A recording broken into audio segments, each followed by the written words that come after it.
but when I go through the Muslim sources, I tend to quote passages pretty quickly without unpacking everything that could be unpacked. In this video, I wanted to take a close look at a hadith that I've quoted before and will quote again, just so you can see how much we can learn from a single hadith. Sunan an-Nasai, number 4625. It was narrated that Jabir said, "A slave came and gave his pledge to the Messenger of Allah to emigrate, and the Prophet did not realize that he was a slave. Then his master came looking for him. The Prophet said, 'Sell him to me.' So he bought him for 2 black slaves. Then he did not accept the pledge of anyone after that until he had asked, 'Is he a slave?'" Now, watch how many things we can learn about the Islamic view of slaves from this one passage. First, the heading says that this hadith is about selling animals for different animals of different amounts or quality.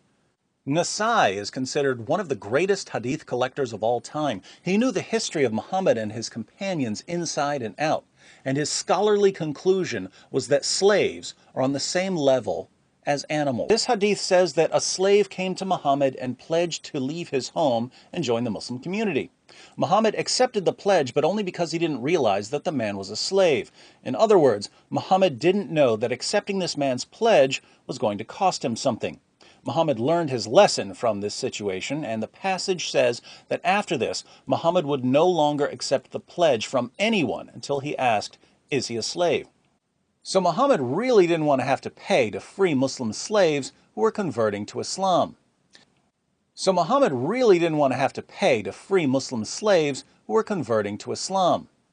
Now, to be fair, it is considered a good deed in Islam to free Muslim slaves.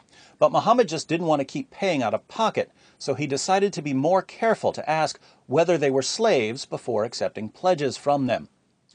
Fourth, Muhammad owned black slaves. If he bought a slave with 2 black slaves, he obviously had black slaves. And we've seen in other videos that Muhammad had numerous black slaves. The Prophet of Islam bought, sold, and traded black African slaves. Muhammad could have bought the slave with money, but he bought him with black slaves. Black slaves were a form of currency for Muhammad and his companions. Fifth, the slave who made a pledge to Muhammad was an Arab slave, and Muhammad traded 2 black slaves for 1 Arab slave, suggesting that black slaves were considered less valuable and were therefore cheaper than Arab slaves. Hence the heading, "Selling animals for different animals of different amounts or quality." So, in Islam, slaves are comparable to animals, and black slaves were worth less than non-black slaves.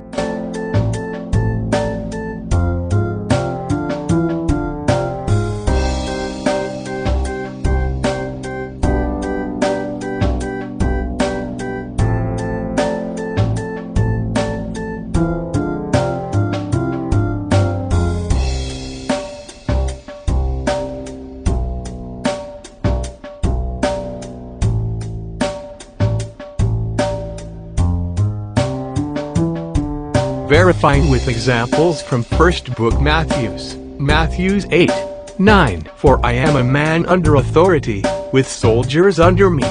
And I say to one, 'Go,' and he goes, and to another, 'Come,' and he comes, and to my slave, 'Do this,' and he does it."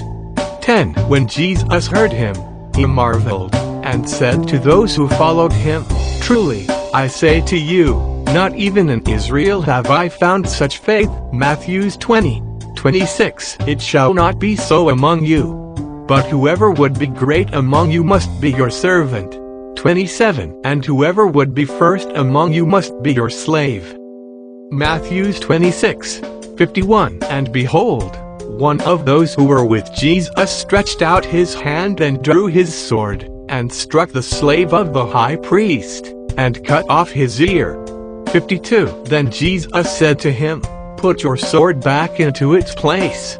For all who take the sword will perish by the sword.'"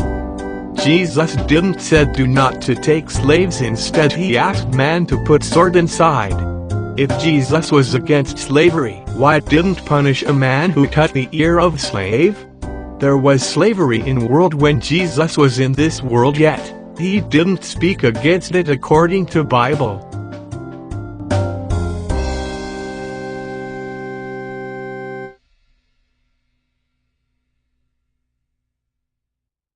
Matthew 20:21. And he said to her, "What do you want?"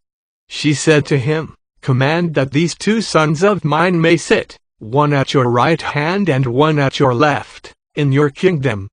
22. But Jesus answered, "You do not know what you are asking. Are you able to drink the cup that I am to drink?" They said to him, "We are able."